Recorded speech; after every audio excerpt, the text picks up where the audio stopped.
called Chimsu Haru, followers of Hoodoo. Not because they wanted to be a bird, because they wanted to accent these dynamic characteristics. Now that happens with all of the animals. And so you see that back in ancient Kemet with the pharaohs being the embodiment of God. The nature of the sky was called Nut. The nature of the Nile, of the waters, was called Hapi. The nature of the sun was called Ra. And so, for example, Asar, Aset, and Heru, those are examples of nature. We have Ma'at, we have Jehuti. Jehuti, the bird with the long beak. There's a bird called the ibis bird that lives in Egypt, and it forages for worms in the shore of the ocean and the waters. And it looks like it's writing. It looks like it's scripting, you know, doing cursive writing. And so when they wanted to show people an example of what someone who is a writer, a recorder is, they use that bird as that symbol, and the people get it. The ibis crane showing skillness, meditation, patience, intellect. So we use Jehuti as the ibis crane. They use the jackal, Anubis, that has a dog head. And so you see, oh, they worship a dog. No. The culture in ancient Egypt, the jackal was a dog that would bury its meat when it killed it, because the meat is too tough for the body to digest, like a deer or an antelope. So it buried it in the sand and let the heat of the desert virtually cook it. But before the meat got rotten and poisonous, it would dig it up and eat it and ingest it. And so that is a symbol of good judgment. So when you're talking about Anubis being the judge of the soul of the departed person, you use the jackal. So in nature, if you looked at Inpu, he's the guard dog. He's the guard. The dog is the guard. You know, he protects your domain. And guess what? Jackals are not black in general. They're brown and reddish brown and things like that. When a black jackal's in a pride, he's the leader. See? So by studying nature, they kind of understood symptomatically what jackal we want there. We don't want the red, the brown jackal, we want the black jackal. Okay? And he understands transformation. Transformation from one rites of passage to another. And so when you look at their theology is that God is the totality of creation, and everything else is an expression of an aspect of that totality's existence. Thus, our purpose is to become God in fact. And so the word voodoo, Godzi, is man manifest as God. In voodoo, we believe in one God, which we call Gramet. And below Gramet, there are many other gods that we call Loi. These Lois are mediators between we, the human beings, and God. We cannot reach the great master because he's so far above us that we have to go to these mediators or Loi to reach and call him so he can hear our prayers and help us in our life. We have a whole pantheon of gods, each with its own distinct personality, likes and dislikes, and they each must be served accordingly. Each of the gods has its own special symbol or object, and we keep these objects on altars in our apartments. Each god is different. Legba is the first spirit that we will call in a ceremony. Legba is represented as an old man who walks with a cane. He always stands at the crossroads or entranceway. So if you can't find your keys or you can't open your door, talk to Legba. Dambala is the great wise serpent who gives us knowledge. The representation for Dambala is the snake, and for his wife, it's the rainbow. We represent Dambala in the States. With this, it's an egg, and the snake, as you could see it in the back. And we have flour, white flour, on top, and the egg goes on that white flour. Dambala is associated with fertility. To the egg that we use as a symbol, we are saying that Dambala is life. Azaka is the peasant god who lives in the countryside. He always wears blue denim and carries a satchel with him. Azaka is a hard worker, and like all the workers of the world, we celebrate his day on May 1st. The goddess who is in charge of love and beauty is Ursula. Her symbol is the heart, but because she's also a vain and beautiful woman, we always keep a bottle of perfume on the altar for her. Since Ogum is a military leader, we represent Ogum with the machete. Ogum is also the spirit of all metals, but mostly iron. And the machete is, of course, is around a red scarf, which is one of the colors of the Ogum spirits. The most important thing about Ogum is his strict discipline. Whoever serves Ogum always has to be disciplined. Last of all is the spirit Gede.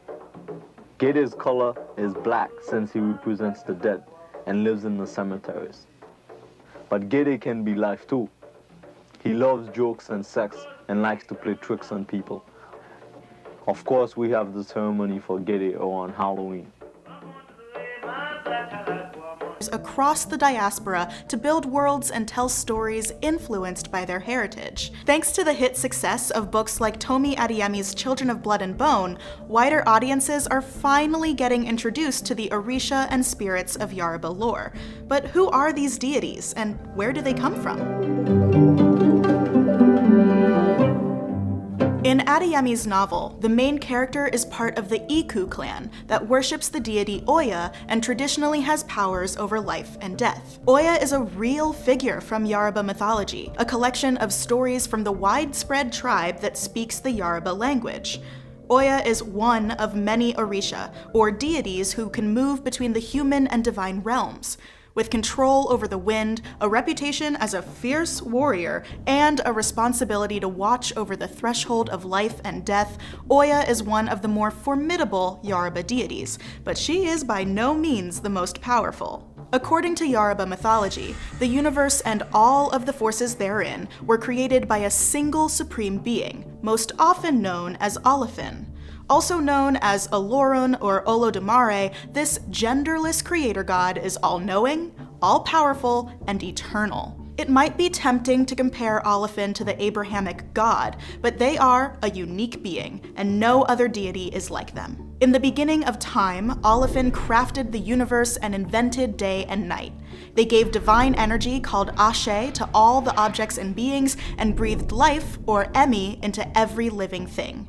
They did not, however, want to manage every living thing, so Olafin created the Orisha to act as intermediaries between Orun, the spiritual heavenly realm, and Aya, the world of tangible, visible things. There are hundreds of Orisha in Yoruba folklore, though it may be impossible to give an exact count because their characteristics are malleable.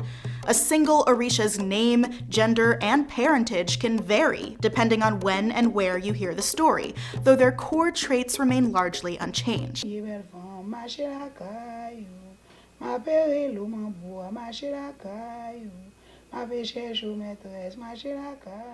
Every spirit has a veve, every one of them. Okay, and then since every spirit has a veve, then a particular veve would be a symbol for that particular spirit. I'm about to draw a veve for Ligba. The veve is drawn with the cornmeal. Just like an artist uses a paintbrush, we use the cornmeal to draw the veve. If we had found something else, then the cornmeal would not have been used. It is what we had on hand.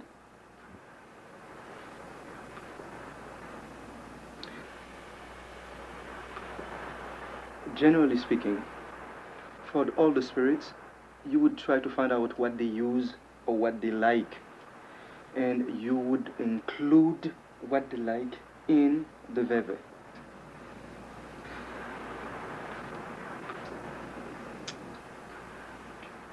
We are inviting the spirit Legba to come. Legba is a very old man, so he uses a cane, and therefore that cane would be part of the veve. We represent to him the things that he likes so that he comes.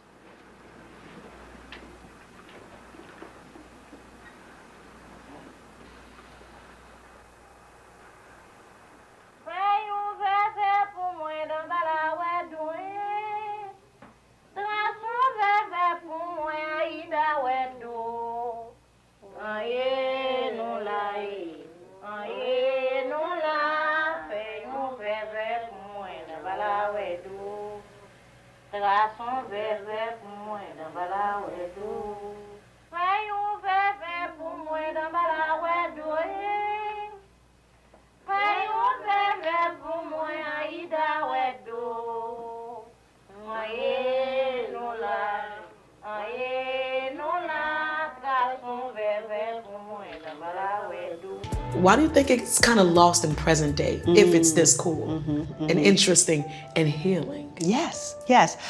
I think that it boils down to it being a system of power that enslaved Africans had at their disposal, right? And so white supremacy came in and did what it wanted to do, and they recognized this power and they stripped it. But the tradition didn't go away, right? It just went underground. It just evolved into something different. How do people today carry on that ancestral connection? It's actually more mundane than you might imagine. It's the everyday rituals. It's the everyday remembrances, calling on those names, looking at those pictures, telling your children stories about time you spent with a grandmother or grandfather.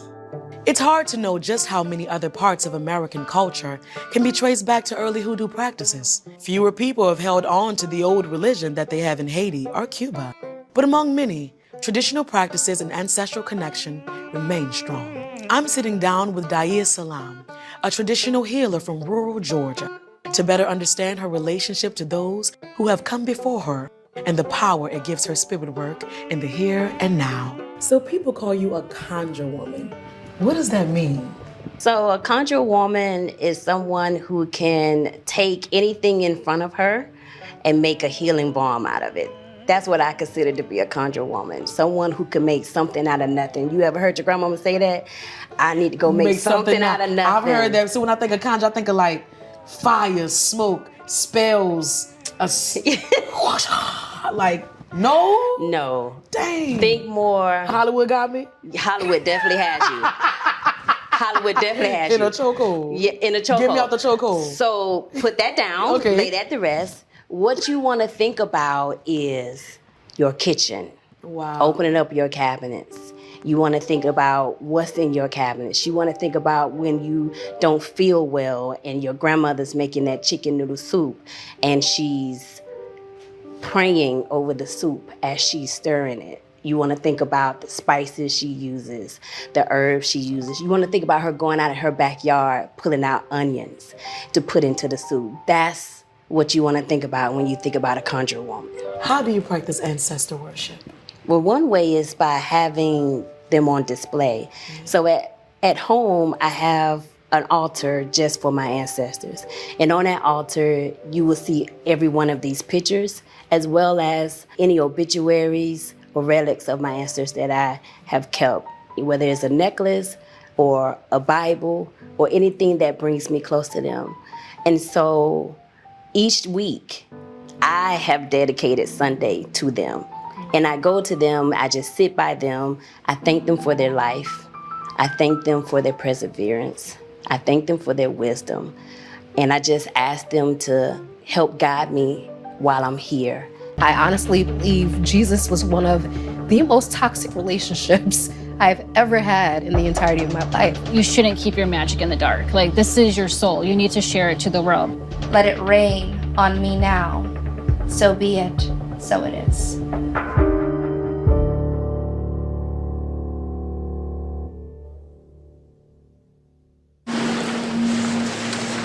I was a super Christian. I was raised in the church. I was a worship leader. I'm like singing all over the place and touring over here and crying out to God. How many times have I prayed to Jesus to show up for things that were actually needed and he didn't show up? Melissa Whetstone grew up as a preacher's kid, but 12 years ago, she left the church. She says the community felt toxic and she didn't feel a personal connection to Jesus. Hi, how are you? I need the frankincense and myrrh I see is here. She eventually discovered Lukumi, a religion that was brought to Cuba by enslaved West Africans. It's just a beautiful thing to be a part of. It's a beautiful community spirit. You're learning and growing with other people, so I really love it. Black folks have left the church in higher numbers over the last decade than ever before, and younger generations are even less likely to affiliate with the church. But many young people are still seeking spirituality, and some are reviving traditions from Africa and the Caribbean through practices that connect them with their ancestors. To rethink, the Greek word for repent, metanoi, means to rethink or to think again after you've thought, to reconsider. In the scriptures, and I grew up around the church. I've been in the church all my life. I've majored in biblical literature, English Bible, minored in theology and historical studies, and I consider myself a spiritual person or a religious person, or some may even call it superstitious person. And I want to talk about that today. These are really delicate, tender, sensitive areas to discuss because if you've been following me for the last several years, you know I've rethought a whole lot and what I think about God and heaven and hell and scriptures and crucifixion and blood and resurrection and the sacred tenets of the Christian faith. I've questioned some of them. I've re-explained and represented some of them, and I've queried, and I'm still looking, and I'm 62 years old, and I'm expanding and growing, and I like where I am. It's a very intriguing time because I'm both wondering, W-O-N-D-E-R, and wandering, W-A-N-D-E-R, as if through a desert place or a less familiar place.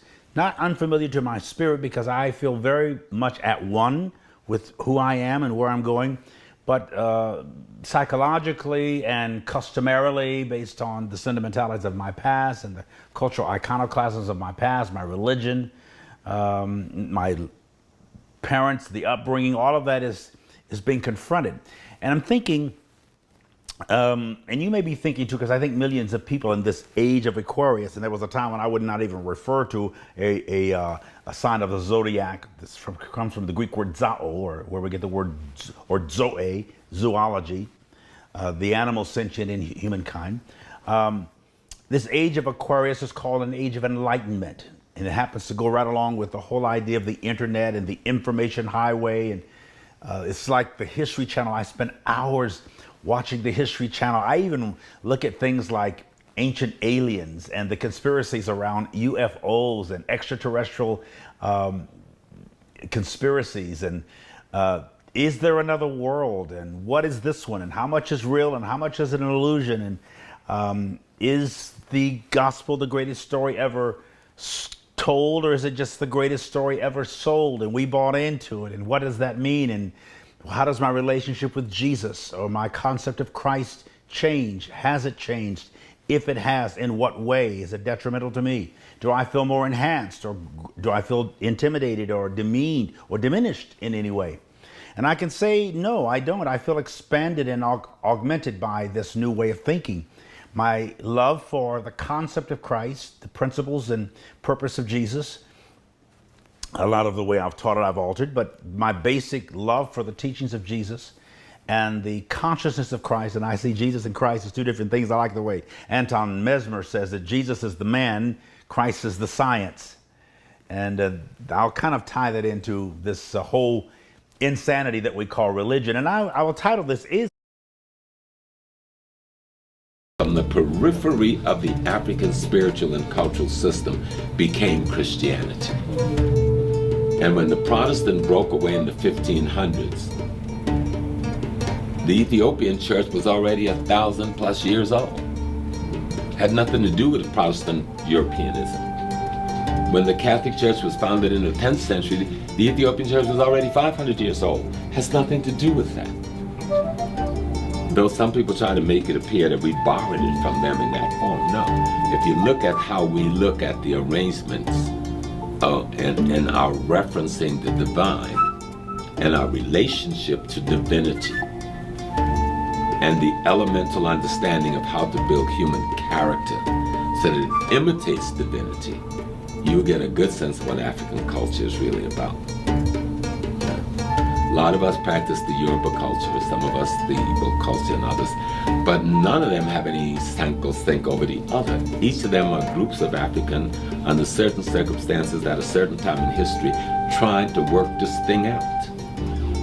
The Yoruba have done an extraordinary job. The Igbo did an extraordinary job before they were attacked, defeated by the British. If you look at the Igbo, for instance, who didn't have the kind of the royal kingship that the Yoruba had, the Igbos their power resided in the sacred groves. When the whites figured that out, they just burnt the whole damn forest down in order to destroy the sacred groves of the Igbo people. And so that dismantled and disorganized the people because they had violated the sanctity of what these people believed and thought they knew.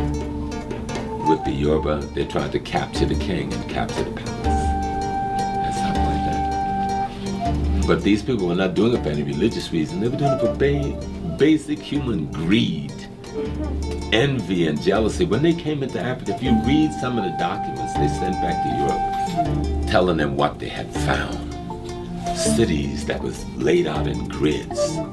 They drew pictures of some of these cities. If I showed you slides, it'd blow your mind. They talked about the walls that people had built, the beautiful palaces. And then 2 centuries later, they're betraying us, the barbarians hanging from trees. And it gets crazy. And then because we don't know our history, we get to thinking that's the way the deal was. People believe, and billions of people believe on this planet, believe that religion or spirituality matters.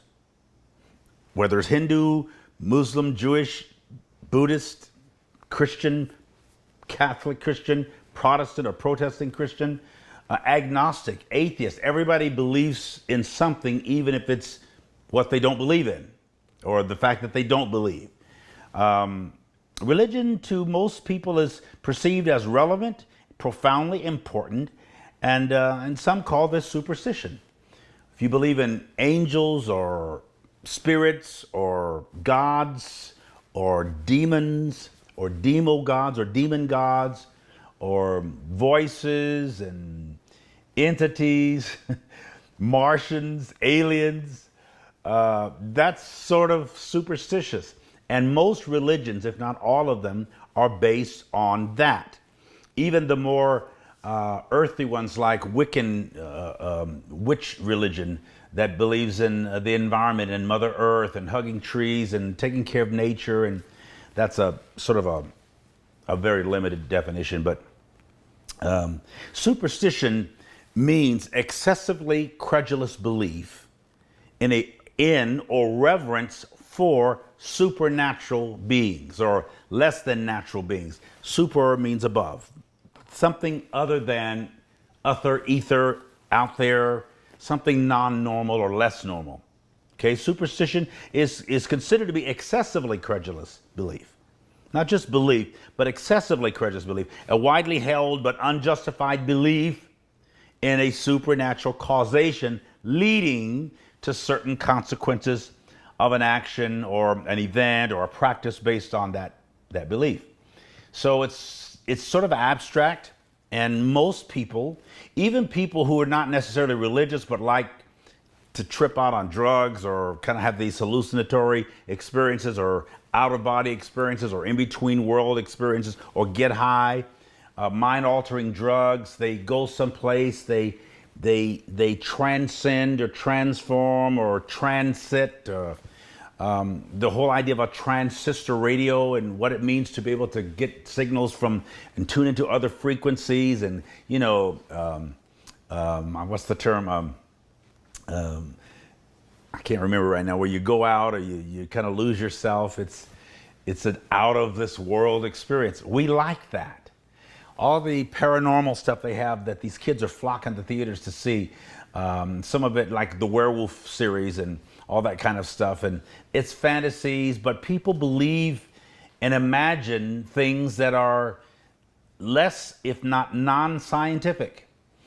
That could be considered insanity. Is this just a bunch of insanity? And I don't mean that in a negative way, because if we determine or you determine that it's insane, that doesn't mean it's bad. Sanitation comes from saneness. Is it pure or impure or less pure? Is it contaminated? Is our vision or our perceptions obscured? That's all that means.